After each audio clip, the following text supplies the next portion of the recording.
Corinthians! A primeira pergunta é do Flávio Ortega, da ESPN.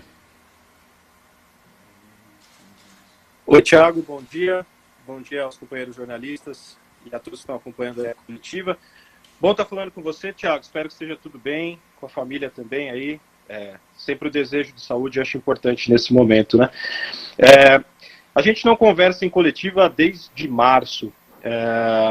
Muita coisa aconteceu desde lá.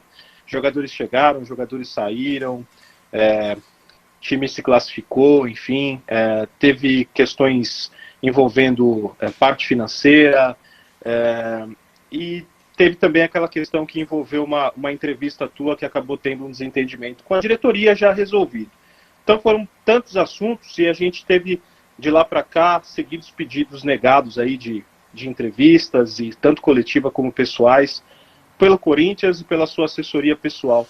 Queria saber se o silêncio, né, de alguns meses foi imposto a você ou foi uma opção sua de falar um pouquinho menos depois daquele acontecido. Obrigado.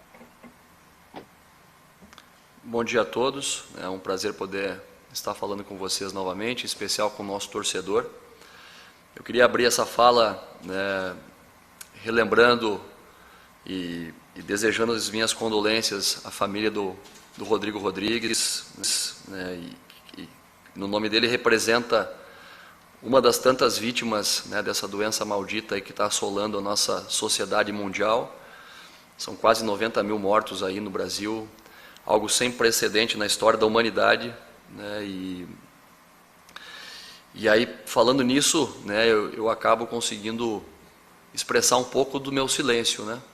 Porque em nenhum momento, como treinador de futebol, me senti à vontade, em meio a uma pandemia tão grande como essa, de falar sobre futebol, falar sobre o jogo, sendo que existem assuntos muito mais relevantes em pauta, como é a saúde pública, e também me surpreende, né, a necessidade de se falar em futebol em um momento tão grave, tão difícil que a sociedade passa. Então não vi importância alguma, né, de se falar sobre o jogo, sobre política, sobre questões técnicas ou táticas, em um momento onde os holofotes e a preocupação tem que estar sempre voltada para o bem maior que a vida. Então, dentro disso, né, o motivo principal, não tem nada de proibição, nada desse tipo de situação. O que passou é que os meus valores pessoais ficaram muito voltados para isso. Fiz algumas falas muito particulares, né, para alguns eventos muito particulares, como foi uma semana acadêmica que eu participei com uma palestra de 40 minutos para um grupo de alunos lá da minha cidade natal, em Santa Maria. Mas, do mais, não via razão pública de se manifestar sobre futebol e sobre o Corinthians em meio a uma pandemia, né, que a gente está passando aí a nível mundial. Pergunta do Marco Belo, da Rádio Transamérica. Bem, bom dia ao técnico Thiago Nunes, bom dia Russo, bom dia a todos. Primeiro dizer que eu encampo tudo que você falou, Thiago, a respeito do futebol nesse momento de pandemia. Concordo plenamente contigo, mas estamos todos aqui a trabalho, né? E temos que cumprir as nossas obrigações. Como a sua última entrevista tinha sido coletiva, né? Eu digo, tinha sido em março. Algumas perguntas estão represadas, né, Thiago? Eu acredito que virão perguntas aí a respeito do jogo contra o Bragantino, do esquema tático que você está utilizando nesses últimos 2 jogos, mas eu me pergunto, fazer uma pergunta que seria feita lá atrás e que às vezes o torcedor corintiano está querendo saber também. Quando você foi contratado, o presidente do Corinthians e o diretor de futebol, do Willy Monteiro Alves, eles falaram em mudança, em uma nova era, acabou o tempo do Corinthians se defender, agora mudaria tudo, uma espécie de revolução no clube, né? E você chegou como sendo esse cara da revolução.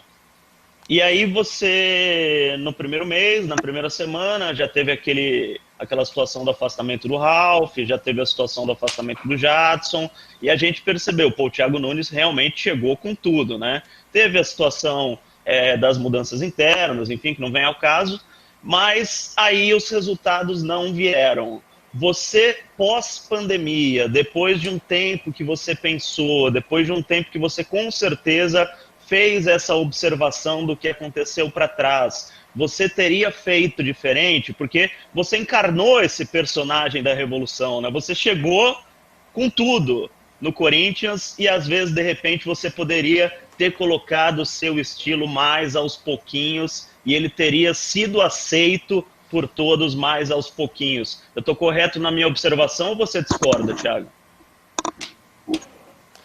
Não é questão de discordar ou concordar, é muito mais voltado pelo meu perfil de ideias, né? Eu fui contratado pelo Corinthians por ter um perfil de ideias na gestão do futebol mais parecido com o que o presidente Andrés, o próprio Duílio gostariam de implementar no Corinthians. E como qualquer mudança de ideia, de cultura de futebol, e antes mesmo da cultura de futebol, da filosofia de jogo, você necessariamente precisa entender o contexto que você está chegando, o lugar que você está chegando, e tentar, né, dentro da medida do possível, fazer com que essas ideias elas tomem corpo à prática do jogo, né? O reflexo do meu trabalho são os próprios jogadores que acabam transmitindo dentro do campo. Às vezes a equipe joga bem, às vezes a equipe não joga bem, e aí a gente entra no primeiro grande questionamento, né? O que é jogar bem?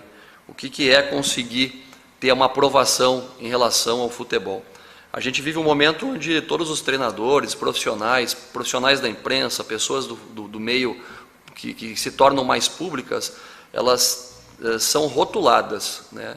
E a gente vive um mundo de rótulos, né? Em nenhum momento, desde que eu cheguei aqui, eu me rotulei um treinador ofensivo. Eu sou um treinador desportivo, como falei inúmeras vezes. E quando eu falo isso, o treinador desportivo ele passa pela capacidade técnica e de gestão de fazer uma equipe transitar em todas as ideias possíveis de jogo. Sei também que o que me trouxe para cá foram os resultados e as atuações que foram construídas no meu clube anterior, e são ideias que a gente carrega, que eu carrego não dos últimos 2 anos, mas sim da última década, né, que eu já sou treinador. Então, tudo isso tem um prazo, tem um tempo a ser aprimorado, leva uma condição de carência, né, que você tem que cumprir para você conseguir colocar as coisas em prática. E às vezes o que a gente planeja no papel também não é o que acontece na prática no campo, porque a gente está tratando com seres humanos, com relações interpessoais, e aí você tem uma prática que é natural, né, de que os atletas vão tentar colocar no jogo o que eles são estimulados a fazer. Mas é uma cultura, às vezes, que você demora mais tempo, porque são praticamente 10 a 12 anos tendo uma ideia muito clara de jogo, e que, de uma maneira mais imediata, né, você quer transformar e mudar. E aí você vai ter alternância de ritmo, você vai ter momentos bons e ruins, e, logicamente, nessa prática a gente tem que entender o que é mais importante, né? E o que qualifica o trabalho são os resultados ou as ideias internamente que estão sendo construídas, sabe? Porque internamente a relação com todos aqui é muito boa, com os jogadores, com a comissão técnica, com os dirigentes, as pessoas que envolvem o clube. E isso é um processo que tem que ser cumprido com naturalidade. Eu falei já, acho que na minha primeira entrevista coletiva, que o mínimo que eu esperava é em torno de 30, 40 jogos para a gente conseguir enxergar algo com mais naturalidade dentro do campo. Mas aí, com 14 jogos, que é o que eu cumpri oficialmente até agora, né, as coisas vão oscilando de maneira normal, mas aí se cria, pela grandeza do Corinthians e pela proporção que é o clube, uma exigência imediata do resultado. Então eu penso que está tudo dentro de uma conta normal, de um processo de troca, né? Lógico que pela grandeza do Corinthians essas coisas sempre tomam uma proporção maior do que deveriam. João Paulo Capelanes, Rádio Bandeirantes. Thiago, bom dia a todos. Ô, Thiago, eu queria ficar em cima em relação ao Carlos Augusto, um jogador que você vem apostando bastante, fez de fato 2 bons jogos, essa retomada do campeonato. E na última coletiva, eu perguntei para o presidente André Sanches sobre a renovação do Bozelli. E ele tem contrato até o final da temporada, até o final do Campeonato Brasileiro, que agora vai até fevereiro. E ele falou que vai passar pela sua decisão. Se o treinador quiser, o Bozelli fica. Tendo isso em mente, eu pergunto sobre o Carlos Augusto, porque nessa pausa por causa da pandemia, você perdeu o Pedro Henrique, você não queria ter perdido. Johnny Gonzalez, a mesma coisa. Até que ponto o treinador do Corinthians, você tem força para barrar uma eventual proposta, se chegar, até porque os empresários, o Carlos Augusto, vem conversando, para que você não perca mais um jogador, tendo em vista que a gente percebeu que no último jogo você, por exemplo, ficou com uma carência na posição de centroavante. Quando o Bozelli se machucou, você não tinha uma peça de reposição para colocar nessa posição, Thiago. Olha, primeiro que a definição de permanência ou não é uma construção coletiva, né? Ela passa pela direção, pela condição do clube, pelo momento futuro. E isso não é algo que vai ser discutido agora, né? A temporada de 2020 ela só termina em 2021. Então tem muita coisa pela frente ainda, mesmo que o contrato do Mauro se encerre no final do ano. Isso é uma decisão diretiva e que a gente vai conversar e ver também, porque tem o próprio lado do atleta a ser resolvido nisso aí. Então tem muitas variantes fora do controle nesse momento para falar sobre isso. Você falou ali de maneira taxativa que eu não queria perder o Pedro Henrique, né? E a gente não teve nenhuma fala, nós dois pelo menos, nesse período todo. Então não sei como você afirma isso de maneira tão taxativa, não quero perder ninguém, né? Todos os jogadores são importantes, agora a gente tem que avaliar quais são as condições e o momento que o clube passa. O clube passa por um momento que ele precisa, naturalmente, né, como outros clubes do Brasil, ter um caixa em dia, precisa melhorar suas finanças, precisa, né, como todos os clubes do Brasil, vender jogadores para que as coisas andem de maneira mais natural. Então, eu como treinador, eu tenho que ter a capacidade de achar soluções e a criatividade de encontrar soluções dentro do próprio clube e construir com a direção isso, né? Então, é só para a gente ter a claridade, né, a lucidez de que as coisas estão andando bem internamente, nós estamos num ritmo tranquilo, sabemos que existe uma cobrança natural, né, pela performance, pela continuidade de todos. O Carlos é um jogador importante e a questão, né, e você já me abre a oportunidade também de falar sobre uma questão que provavelmente vai ser abordada mais para frente, que é a diferença clara entre posição e função, né? Então, para a gente não, daqui a pouco mudar um pouquinho o viés do olhar do jogo, para parar de olhar para o número da camisa e olhar para a função, né?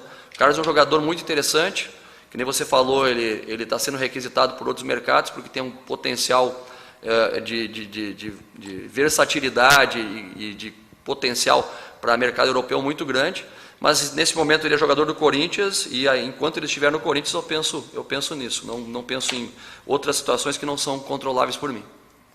Anselmo Caparica, Grupo Globo. Tudo bom, Thiago? Bom dia para você.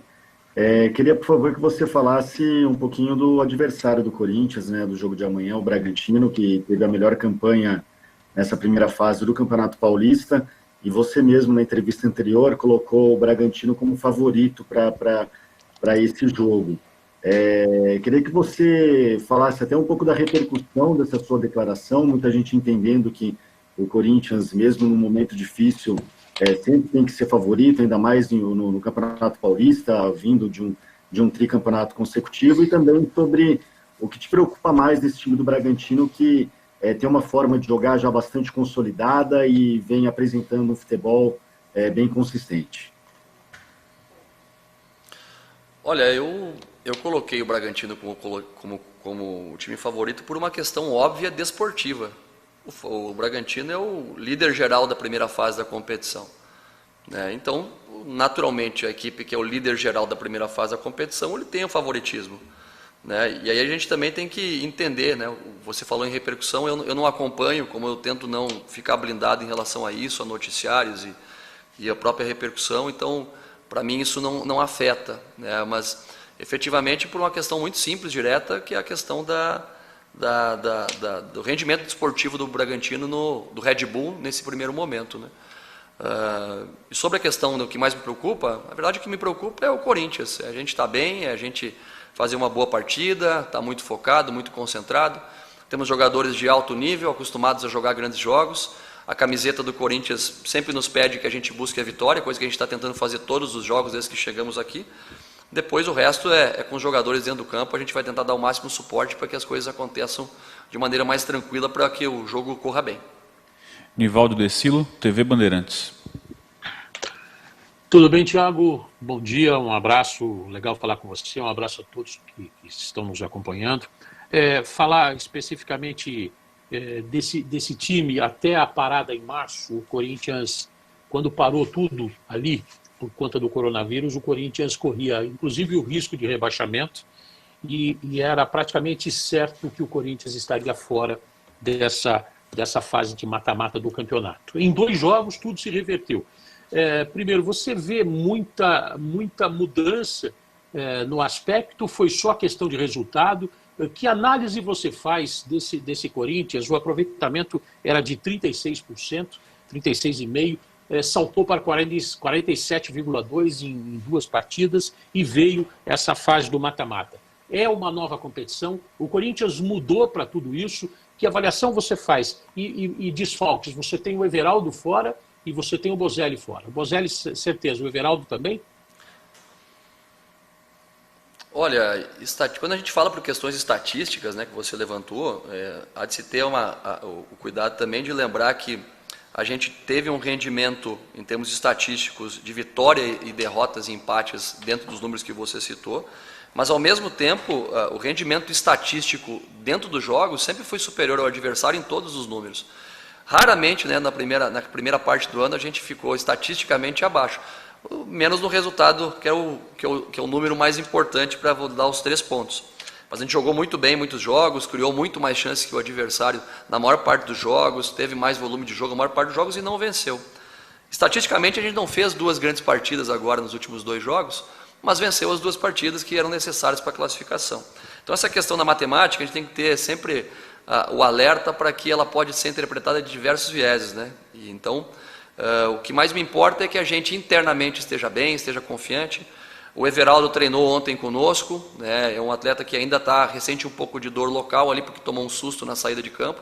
Ele vai treinar ainda hoje para avaliar se tem condição ou não de jogar. O Bocelli passou, né, por uma cirurgia, então naturalmente está fora do jogo. Mas no mais é dar tranquilidade para essa equipe que venceu os 2 jogos, né, para que a gente possa ter a confiança necessária para crescer no jogo a jogo. E aí, como eu falei mais uma vez, né, nós passamos 2 etapas de ano diferentes. A gente teve uma preparação e um campeonato até março, e depois tivemos uma pausa de quase 3 meses. Então a gente está iniciando praticamente do zero um novo processo, né? Por mais que tenha algumas ideias que já vinham no primeiro momento, a gente está reiniciando tudo, não só para o Corinthians, mas para todas as equipes. Então existe uma oscilação normal, a gente vai procurando os jogadores que melhor se encaixam dentro da ideia que já está pré-determinada. A ideia não mudou desde o primeiro jogo nosso. O que muda muitas vezes são as características dos jogadores em função da questão estratégica, em questão do jogo, e aí isso também altera muitas vezes a performance da equipe. Mas a ideia central é sempre a mesma, uma equipe equilibrada que saiba atacar bem, que saiba defender bem, que saiba contra-atacar bem, recuperar bem a bola, que tenha uma bola parada também eficiente, coisas que o treinador tem que se preocupar. Gustavo Berton, Fox Sports. Tudo bem, Thiago? Prazer falar contigo mais uma vez. Thiago, eu queria falar sobre o Cantilho, jogador que esteve fora aí por um tempo afastado, agora me parece que você volta a ter esse jogador à disposição. E vendo alguns debates até de torcedores do Corinthians, já se fala numa certa dependência técnica desse jogador no meio-campo do Corinthians, que é um volante, mas que também sabe ajeitar ali a casa, ajeitar o meio-campo. Eu queria ouvir de você se você acha que realmente o seu esquema tático depende da qualidade técnica desse jogador, e como é que você pensa o Cantilho? Exatamente como um volante ali ao lado de alguém mais marcador, ou você pensa de repente em soltar ele um pouquinho, encostar ele no Luan, para dar uma maior liberdade para o Luan volte a ser aquele jogador mais cerebral que a gente viu no Grêmio, por exemplo, que ele ainda não conseguiu se soltar no Corinthians. Como é que você pensa o Cantilho? Há essa dependência e você já conta com ele para esse próximo jogo, já como titular do Corinthians?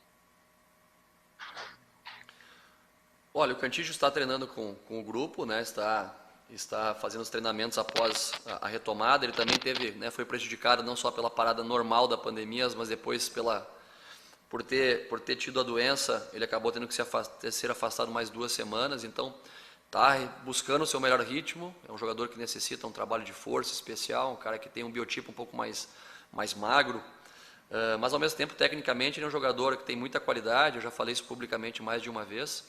E a gente trouxe ele pelo Corinthians pela posição e pela característica de jogo que ele apresentava no Júnior Barranquilla. Então, para mim, perde-se um pouco a lógica de a gente buscar um jogador que destaca tanto numa equipe executando uma função para ele vir para cá para executar outra. sabe? Eu tento aproximar muito disso. Então, por mais que circunstancialmente dentro de algum jogo ele possa fazer uma outra função, a posição original dele é um segundo jogador de meio campo, jogador articulador, organizador de time, que joga mais por trás da linha da bola, jogador que dá suporte para a bola circular de lado, tem bola longa, tem bola curta, tem um chute de média distância, muitas vezes quando tem a oportunidade de chutar. Então ele é um jogador importante nesse contexto, e a hora que ele tiver, né, já inserido normalmente para a rotina, a gente quer usar ele dessa maneira, está usando assim nos treinamentos. Vamos ver que posição que a gente vai utilizar ele agora para os próximos jogos. Bruno Cassucci, Globoesporte.com. Bom dia, Thiago. Bom dia, Russell. Bom dia a todos. Thiago, eu queria perguntar sobre dois jovens jogadores estrangeiros que você tem no elenco. O Bruno Mendes, pessoalmente eu imaginava que ele ganharia a chance com a saída do Pedro Henrique, e você optou pelo Danilo Avelar. É um jogador de característica diferente, que joga pelo lado esquerdo. Eu queria entender o porquê dessa escolha, que o Bruno ainda precisa evoluir, ou se foi uma questão tática para a escolha do Avelar. E também sobre o Arauz, outro jovem estrangeiro que não vem tendo tanta sequência. O que você espera do Arauz e que o Arauz ainda precisa demonstrar para ganhar mais chances na equipe? Olha, o Bruno Mendes é um jogador que tem qualidade, tem potencial, é um jogador de 20 anos, né? 20 anos, não é um jogador de 30, 35, é um jogador de 20 anos. Como qualquer atleta jovem, né, ele está brigando por sua posição, buscando o seu espaço. É um jogador que tem no seu handicap uma carreira dentro da seleção de base da seleção uruguaia. Foi convocado a alguns jogos da seleção principal, isso não é novidade. Mas é um jogador que tem potencial de ser titular a qualquer momento. E a questão da utilização da Avelar é por uma questão óbvia, né, de ele ser canhoto, e dentro da lógica que me parece, né, o jogo numa construção desde trás, um jogador de perna esquerda pelo lado esquerdo facilita a circulação de bola, então por essa razão. A questão do Arauz é um jogador que tem também na formação, nas seleções de base, até convocações para a seleção principal do Chile, jogador de movimento, tem que evoluir algum aspecto físico, mas é um jogador que tem muita qualidade e que está brigando por posição junto com os demais meias, né, os jogadores de movimento, e que está ali no contexto inserido e a qualquer momento pode aparecer na equipe. Rodrigo Vessone, do Meu Timão. Thiago, bom dia aí, Russo, a todos os nossos colegas. Eu queria que você falasse um pouquinho do Jô, Thiago. A torcida tem a imagem dele de 2017, obviamente, melhor jogador do Campeonato Brasileiro, etc. Ao mesmo tempo, ele não joga aí há muitos meses. Eu queria saber o que o torcedor pode esperar ele na quinta-feira. A expectativa pode ser um pouquinho mais baixa, ou porque isso vai ser um processo, ou ele é tão diferente, jogou na Europa, enfim, um cara considerado diferente, que pode esperar muita coisa já na quinta-feira dele, por favor. Ô Vessone, você como corintiano que conhece bem o Jô, né, sabe que ele é um jogador que tem uma história muito bonita aqui dentro do Corinthians, sabe? E naturalmente, quando você tem um jogador desse pedigree, sempre se espera que ele dê a resposta que sempre deu. Eu duvido que a torcida corintiana, e você sabe bem disso, espere o mínimo, né, que não seja as atuações que ele já teve. A gente sabe que é exemplo, né, como você bem citou, ele está muito tempo parado, é um jogador que precisa ritmo, um jogador grande, precisa movimento, precisa qualidade de tempo de trabalho, de treino, ele está treinando bem já há algum tempo, e a gente espera que ele consiga atuar bem. A gente não sabe quanto tempo ele vai suportar o jogo, né, mas dentro do tempo que ele tiver em campo, eu tenho certeza, né, como é perfil do jogador corintiano, ainda mais o jogo formado na casa, que ele vai ter uma doação máxima para dar o seu melhor. Thiago Salazar, Gazeta Esportiva. Bom dia, Thiago. Bom dia, amigos. Prazer voltar a falar contigo, Thiago. Eu queria... Você falou bastante de que a sua ideia de jogo não mudou, né? E sempre rola... Existe um certo fetiche de o Thiago Nunes é um técnico ofensivo, vai fazer esse Corinthians jogar diferente. E eu queria que você passasse toda essa análise em cima do Gabriel. Porque a gente tentando avaliar esse Corinthians pós-pandemia, o que mais mudou, né, não mudou tanto assim, mas o que faz o seu time um pouco diferente do início é a escalação do Gabriel. Porque você vinha jogando ali com Camacho e Cantilho, dois volantes que saem para o jogo de saída de bola, de calma, de passe longo. O Gabriel foge bastante dessas características, é um cara mais de marcação, passe curto, toma a bola, passa por uma necessidade de momento. Ali você tem o Cantillo, o Ederson chegando, e agora com o Cantillo de volta, o Ederson pegando o ritmo, você pretende voltar a ter 2 jogadores na saída de bola com mais passes, ou se não, ou se de fato você repensou alguma coisa e o Gabriel deve se manter titular, sim, dentro do seu esquema. E, além disso, eu queria te perguntar se você pensa no Matheus Vital pela ponta esquerda, um pouco mais aberto, como ele, inclusive, participou das finais do Paulista de 2018, jogando assim, em tese improvisado, lá na ponta esquerda. Realmente as ideias centrais elas não mudam, né? A ideia que a gente está tentando implementar em termos de jogo dentro do Corinthians é uma só. O que acontece é que muitas vezes, né, por questões estratégicas ou até mesmo pela qualidade do adversário no momento do jogo, a gente não consegue colocar em prática. Não é como o videogame, né, que você escala, tira um, coloca outro e parece que tudo se resolve de maneira mágica. Tem todo um processo de encaixe de equipe, de pequenas sociedades dentro do jogo, né, das aproximações, quem são os jogadores que combinam com quem. E aí dentro dessa mudança de filosofia de jogo, você tem 2 caminhos normalmente, né, para serem feitos. O primeiro caminho, que em teoria é o mais fácil, que é o atalho, é você investe 500 milhões de reais e contrata um time novo com a característica específica dos jogadores que você deseja para que o modelo flua de maneira natural.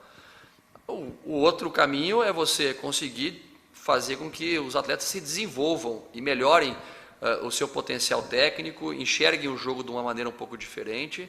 Jogadores que são rotulados, né, como falei antes em questão de rótulos, rotulados como marcadores ou rotulados como jogadores que não marcam, né, a gente possa transmitir ideias para eles e desenvolver trabalhos para que esses caras possam evoluir.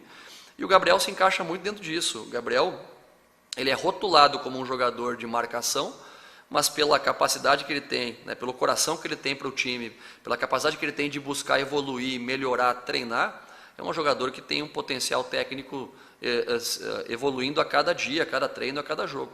Hoje o Gabriel tem participado da construção também, um jogador muito rápido para encurtar espaços, um jogador muito rápido para encurtar a marcação, mas também um jogador rápido para sair em velocidade, um jogador que está conseguindo fazer a bola trocar de lado, está dominando, orientado ela melhor do que vinha fazendo, muito por mérito dele e o trabalho que ele vem desenvolvendo no dia a dia. Então o papel do treinador, né, aqui no meu caso, é desenvolver os atletas que temos, para que eles possam melhorar e evoluir. Avaliar quem são os jogadores que estão predispostos a fazerem isso também, quais os jogadores que têm potencial de melhor evolução. E é por isso também que a gente utiliza, né, e busca sempre jogadores muito jovens. Eu falei algumas vezes, mas infelizmente passa batido e despercebido isso. A gente tem hoje em torno de 15 jogadores sub-23, 11 jogadores formados na casa, então aí um total aí de 25 a 26 jogadores que com potencial de darem frutos a médio e longo prazo para o Corinthians, sabe? Isso precisa de trabalho, tempo, investimento, dedicação. E aí a gente entra naquela luta, né, do rochedo contra o mar, que é a luta do resultado e o tempo, sabe? Então, isso tudo tem um peso, né? O Gabriel é um cara importante e eu tenho certeza que está evoluindo dia a dia pelo mérito dele. Sobre o Vital, é um atleta também com um potencial técnico enorme, é um rapaz que tem uma passagem por seleção de base, uma formação muito boa no Vasco, chegou aqui também, parece que hoje ele tem 30 anos, mas ele tem 21, né? É um atleta muito jovem, que tem um mundo pela frente ainda, né? E se tem uma cobrança natural por se tratar de Corinthians, que você seja veterano com 19 anos, 20 anos. E a gente acaba tratando sempre a exceção como regra, né? A gente pega a exceção de grandes expoentes mundiais, que com 19, 20, 21 anos jogam e tratam todos os jogadores no mesmo balaio, no mesmo momento. E a gente sabe que precisa tempo, precisa maturação, precisa confiança. Ele pode sim aparecer em qualquer posição, né, do meio, do ataque, como um segundo volante, um jogador que tem qualidade para isso. Está treinando bem e qualquer momento ele pode pintar na equipe. Samir Carvalho, UOL. Thiago, bom dia, Thiago, bom dia a todos. O Corinthians hoje tem uma posição que ela é bastante carente, e, pelo menos se não for carente, é uma posição que você ainda não acertou o titular absoluto, que é o jogador de profundidade no ataque. Eu queria saber, Thiago, se existe hoje alguma possibilidade de você formar uma dupla na frente, não seja uma dupla, mas pelo menos aproveitar o Luan ali naquela posição. E qual o critério para você colocar hoje um dos meninos que você subiu das categorias de base? Eu vou falar em especial um jogador que eu, pelo menos, gostei bastante na Copa São Paulo, que é o Gabriel Pereira. Eu queria que você falasse dessa posição hoje que você ainda não definiu, né, o seu titular, e sobre a possibilidade de aproveitar o Luan nessa posição mais avançada e talvez colocar mais um jogador no meio campo, e sobre o Gabriel Pereira também, o critério para você lançar esse jogador. Primeiro, jogador de profundidade, a gente tem jogadores como o Janderson, o Everaldo, que podem fazer essa posição, jogadores com velocidade. O Janderson é outro menino de 21 anos, né, que subiu ano passado, subiu com 20 anos, 19 para 20, com potencial. Claro que a bola não pergunta a idade quando você domina ela, quando você joga, mas eu sempre gosto de reiterar isso porque são atletas que têm ainda um potencial de evolução, de melhora, certo? E só vai acontecer com a situação de entrar no jogo, errar, acertar, sabe, corrigir. E a gente já viu essa história repetir 1000 vezes. Às vezes atletas que com 19, 20, 21 estão buscando sua melhor performance, mas com 23, 24, 25 que vão atingir esse ápice. Então, temos jogadores da posição. Naturalmente, por questões estratégicas, às vezes você faz a opção por um jogador que fica mais com a bola, um jogador que é mais agressivo, um jogador de escape de jogo.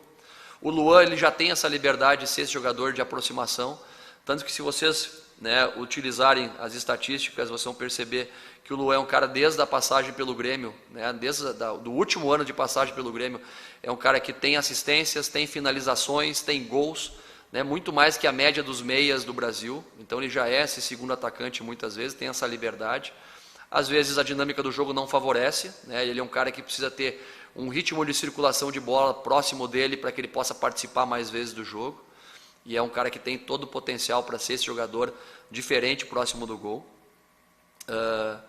E dentro disso, o último tema que você me perguntou foi a respeito do Gabriel Pereira, um atleta que subiu há pouco, né? Ele subiu para o grupo principal com uma lesão na posterior da coxa, que ele acabou ainda sentindo lá na Taça São Paulo, naqueles jogos, né? Ele teve alguns problemas, está fazendo um trabalho de adaptação física com o nosso laboratório, é um jogador talentoso, tem qualidade, é exemplo dos demais que subiram, a gente enxerga potencial neles, mas, como eu acabei de dizer, né? Se a gente colocar o Gabriel Pereira e ele for bem, ele passa a ser o melhor jogador do mundo. Se a gente colocar o Gabriel Pereira, ele for mal, ele passa a ser o pior jogador do mundo, né? Então, tudo é equilíbrio. A gente vai achar o tempo certo, é um menino que está disputando posição com os demais. O que eu falo, né, e as minhas atitudes mostram muito disso, por onde passei, que eu não tenho problema com idade para colocar o jogador a jogar. A questão é talento, é disputar e gerar confiança dentro do próprio elenco, né? Porque quem é homem do futebol, quem conhece do vestiário, quem conhece do dia a dia, sabe que muitas vezes não é o treinador que escala um jogador jovem, são os próprios companheiros dele, né, os jogadores mais experientes que começam a perceber a importância desse jogador no contexto que ele está inserido, né? E quando o grupo abraça esses jogadores jovens, como o nosso grupo abraça aqui, a tendência é que eles sejam aproveitados e a gente vai ter bastante jogos pela temporada e nos próximos anos aí, para que esses atletas possam demonstrar o seu futebol. Alexandre Guarilha, Lance. Bom dia, Thiago. Bom dia a todos os colegas. Thiago, voltando um pouquinho no Carlos Augusto, que ele faz parte de uma posição muito concorrida no elenco, né? A lateral esquerda. Tem o Sid Clay, tem o Piton e tem o Carlos Augusto. Você falou da diferença de função e posição. O que o Carlos Augusto oferece nesse momento que ele fica à frente dos concorrentes dele? Ele oferece a função que ele executa. Não vou falar nada mais além disso. Do Esporte Interativo, Raul Moura. Bom dia, Thiago. Bom dia a todo mundo. Thiago, queria saber como que o Corinthians vai entrar em campo amanhã contra o Bragantino, né? Que foi a melhor campanha da primeira fase. Se o Corinthians vai entrar mais agressivo ou se vai entrar esperando o adversário. Como você planeja o jogo de amanhã? Se eu falar para você, facilita a vida do Bragantino, você não acha? Fica meio complicado eu dizer para você como é que o Corinthians vai entrar amanhã. O Corinthians vai entrar sempre, como sempre entra, tentando vencer o adversário, vai entrar com 11 jogadores, né, bem fardado, de camiseta, meião, calção, chuteira, né, tentando buscar um bom jogo, equilibrado com o adversário, fazer um jogo que a gente dê nossas ideias, tentando a classificação como é de praxe dentro do Corinthians.